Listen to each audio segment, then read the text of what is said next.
Hello, I'm Dr. Muhammad Asif. I welcome you to my channel.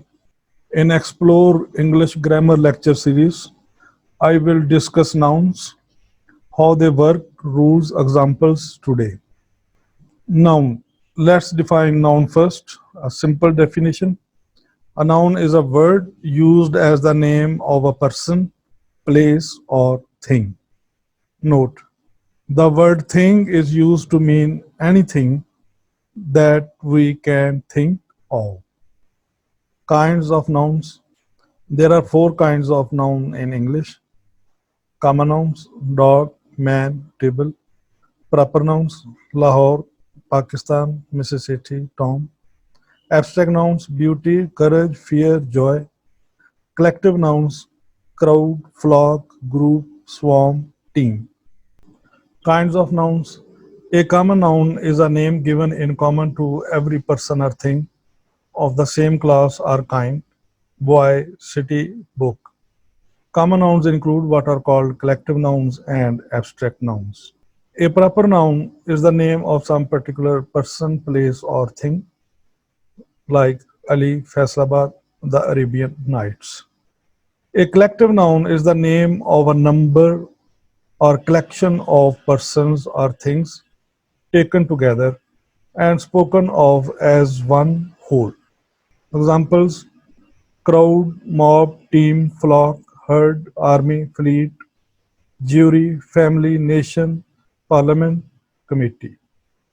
A fleet, a collection of ships or vessels. An army, a collection of soldiers. A crowd, a collection of people. The police dispersed the crowd. The French army was defeated at Waterloo. The jury found the prisoner guilty. A herd of cattle is passing. So, police, the French army, the jury, and herd, these are collective nouns. An abstract noun is usually the name of a quality, action, or state considered apart from the object to which it belongs. For example, quality: goodness, kindness, whiteness, darkness, hardness, brightness, honesty, wisdom, bravery. Action: laughter, theft, movement, judgment, hatred. State: childhood, boyhood, youth, slavery, sleep, sickness, death, poverty. The names of the arts and science, for example, grammar, music, chemistry, are also abstract nouns. Now let's see how a noun functions. A noun can function as the subject of a verb. Ahmed arrived. Arrived is verb. Ahmed is subject. So noun here is subject. The complement of the verbs be, become, seem. Asad is a teacher. Teacher here is complement because it completes the expression. The object of a verb: I saw Ali. Saw here is verb and Ali here is object. The object of a preposition: I spoke to Ali. To is preposition and Ali is object. A noun can also be in the possessive case, like Ali's book. So this apostrophe, it makes it possessive case. Now I will discuss case, noun and case. And what is case? Case indicates the relationship between a noun and other elements of the sentence. There are three types of cases in English: nominative case, possessive case, and objective case. Let's discuss nominative case first. Subject of a verb: the children found a dog. So here children is a noun and it is subject of the verb found. Predicate noun: Mr. Qasim is our teacher. So if verb is linking verb, a noun can be predicate as well. Appositive: A word that renames another word in the nominative case. For example, our dog Rex is lost. Rex is appositive because it renames dog. That man is Mr. Ali, our teacher. So here, Mr. Ali is being renamed as our teacher, and our teacher is appositive. Noun in direct address. It denotes a person or object spoken by name. Tony, did you hear me? So Tony here is a noun in direct address. What shall I do, Miss Hira, if the experiment does not work? So Miss Hira is being spoken. So what is nominative? When a noun acts as a subject of a sentence, it is said to be in nominative case. Next, possessive case, it shows ownership. Singular nouns, in case of singular nouns, we add apostrophe and s, apostrophe s, to form the possessive case, like boy's hat, lady's purse, Orwell's novels. Now here nouns are singular.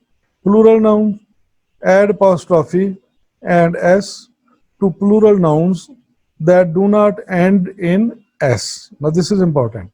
So for plural nouns that do not end with s, we add apostrophe s. Like children, it is already plural, so we add just apostrophe s. Men's hats. Here men is already plural and it does not end with s, so we add apostrophe s to make possessive case. Women's dresses. Same is the case. Women is already plural and it does not end with s, so we add apostrophe s. What does it mean? It means that if a plural noun ends with s, then this rule will not apply. We will have a different rule for that. Next rule, add apostrophe without s to plural nouns that end in s. My three cousins' names.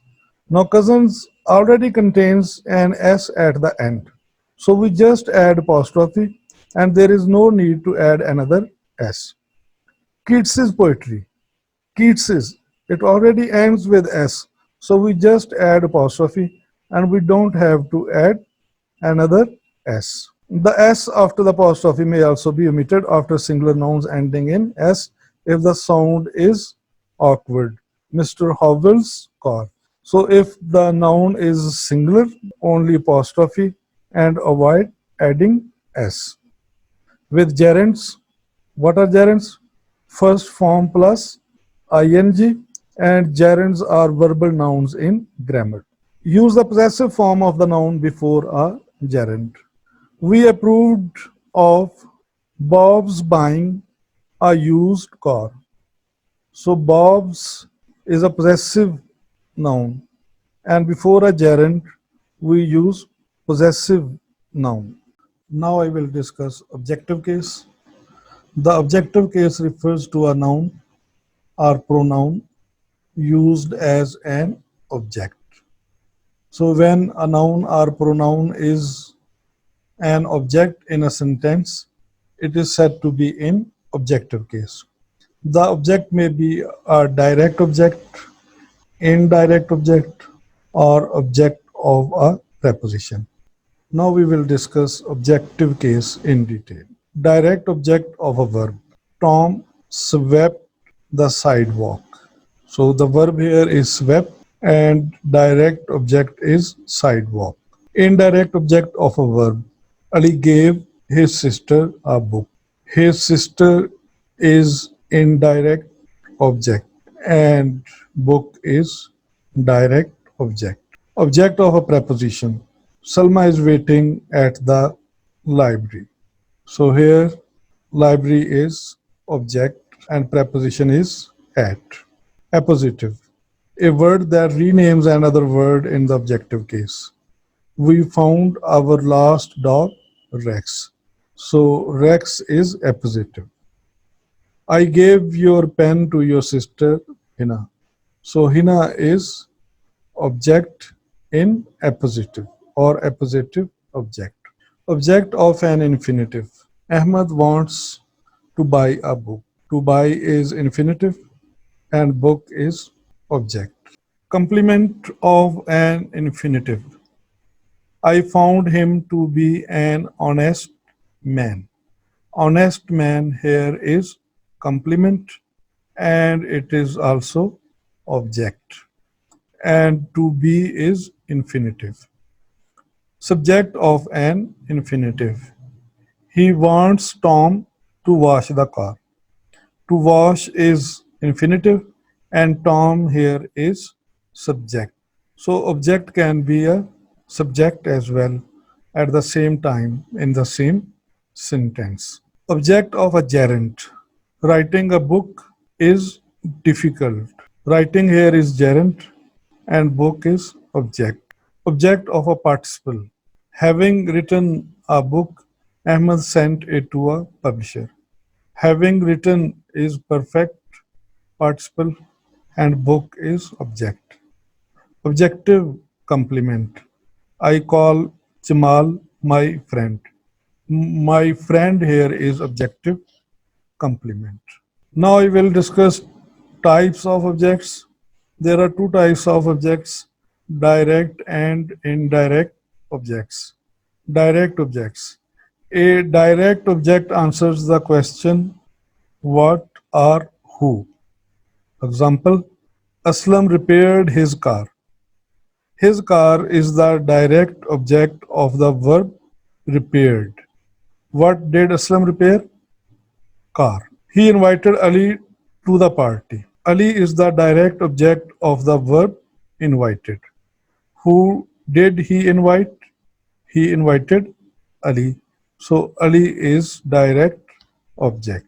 Now I will discuss indirect object. An indirect object answers the question to whom, for whom. An indirect object is the recipient of the direct object or an otherwise affected participant in the event. There must be a direct object for an indirect object to be placed in a sentence. In other words, an indirect object cannot exist without a direct object. So, indirect object will be there in the sentence only if there is a direct object. Now, I will discuss the difference between accusative and dative cases. The accusative case is a grammatical case for nouns and pronouns, and it is related to direct object. A direct object is the recipient of a verb in accusative case. The subject of the sentence does something to the direct object, and the direct object is placed after the verb in a sentence. She bought a car. Subject she. Bought verb. Direct object a car. What did she buy? She bought a car. Ahmed hit the ball. Subject Ahmed. Verb hit. Direct object the ball. So here car and the ball, they are examples of accusative case. Dative case. The dative case shows the relationship of an indirect object to a verb. An indirect object is the recipient of a direct object. So there is a link between a direct object and indirect object. Examples, he gave an assignment to me. Assignment here is direct object and to me here is dative case. Dative case. Now I will discuss the position of direct object and indirect object in dative case. In the indirect object comes between the verb and the direct object in some cases. So these are the verbs that we must focus while using direct object and indirect object. These verbs are ask, give, make, promise, show, bring, hand, offer, save, teach, charge, leave, owe, send, tell, find, lend, pay, serve, wish, find, etc. Look at the example now. Can I ask you a question? Now, with these verbs, indirect object comes before a direct object. Or, in other words, with these verbs, we place indirect object between verb and direct object. He lent me a book. I gifted him a book. Now, I will discuss the distinction between countable and uncountable nouns. Countable nouns, for example, horse, microphone, are typically words for classes of separable things that can be counted. So here the important phrase is classes of separable things. The things that can be separated from each other are countable. Uncountable nouns, for example, water, oxygen, are typically words for mass like materials, substances that cannot be separated into countable units. So, this is the difference. In countable nouns, things can be separated from each other. In uncountable nouns, like materials, substances, things cannot be separated into countable units. Countable nouns can be singular or plural, like horse, horses. Uncountable nouns are generally singular in form. Next, countable versus uncountable, small versus larger things. Things that come in small grains, like sand, rice, are usually uncountable. Collections made of larger grain like things, for example, peas, grapes, are more often countable. Examples: uncountable, fruit, rice, spaghetti, macaroni, and other pasta foods, sugar, salt, corn, wheat, barley, rye, maize, gravel. And countables: vegetable, bean, pea, grape, lentil, pebble. So the basic information about countable nouns is that countable nouns are the names of separate objects, people, ideas, etc., which can be counted. We can use numbers and the article a or an with countable nouns. And countable nouns have plurals: a cat, three cats, a newspaper, two newspapers. As discussed earlier, uncountable or mass nouns are the names of materials, liquids, abstract qualities, collections, and other things which we see as masses without clear boundaries and not as separate objects. We cannot use numbers with uncountable nouns, and most are singular with no plurals. Whereas countable nouns, they have plural form. The uncountable nouns are generally singular. We do not normally use a or an with uncountable nouns. And examples of uncountable nouns are oil, oxygen, baggage, crockery, jewelry, water, plastic, clothing, equipment, luggage, weather, steel, granite, cutlery, furniture, machinery. Some nouns have the singular and the plural alike, like swine, sheep, deer, cod, trout, salmon, aircraft, spacecraft, series, species, then pair, dozen, score, gross, hundred, thousand. It means all these nouns like swine, sheep, deer, cod, they don't have plural. Similarly, when these nouns like pair, dozen, score, gross, hundred, thousand have numerals before them, we don't use them as plural. We don't add s to them. Like I bought 3 dozen oranges. Why? Because we have a numeral before dozen. Some people reach the age of three score and 10. Score here means 20. Stone, hundredweight. He weighs above 9 stone.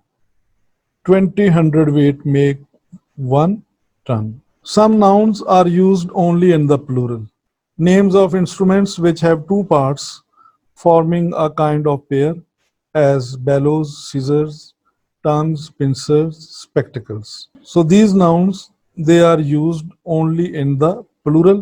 It means that these nouns cannot be used in the singular, or we cannot remove s from these nouns. Names of certain articles of dress as trousers, drawers, breeches, jeans, tights, shorts, pajamas, etc.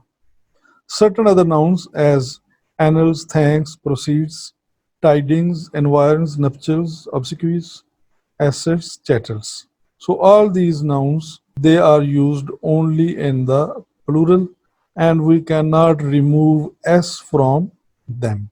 Some nouns, originally singular, are now generally used in the plural, like alms, riches, eaves. Riches do many things. The following nouns look plural but are in fact singular. Number one, names of subjects like mathematics, physics, electronics. The word news, names of some common diseases like measles, mumps, rickets, names of some games like billiards, drafts. Mathematics is his favorite study. No news is good news.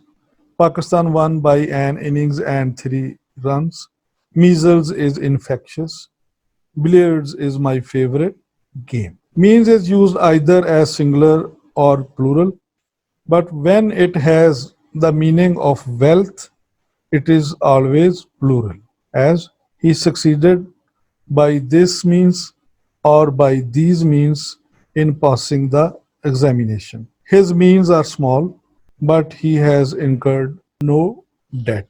Certain collective nouns, those singular in form, are always used as plurals.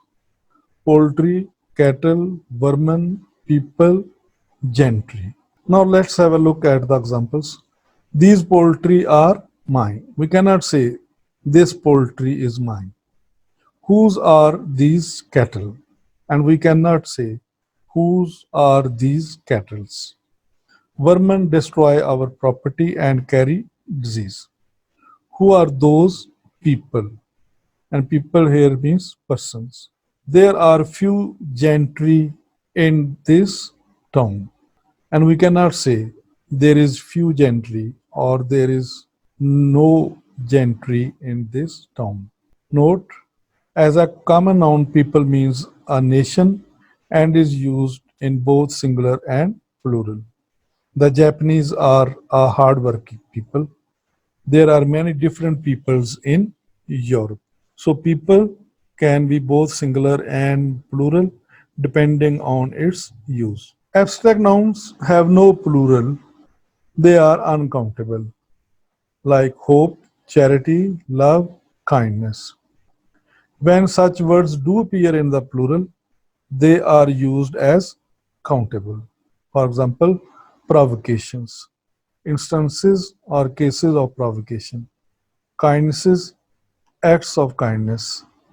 Names of substances are also uncountable and are not therefore used in the plural, like copper, iron, tin, wood. When such words are used in the plural, they become countable with changed meanings. So when these words are used in plural, they change their meaning. Meaning becomes different.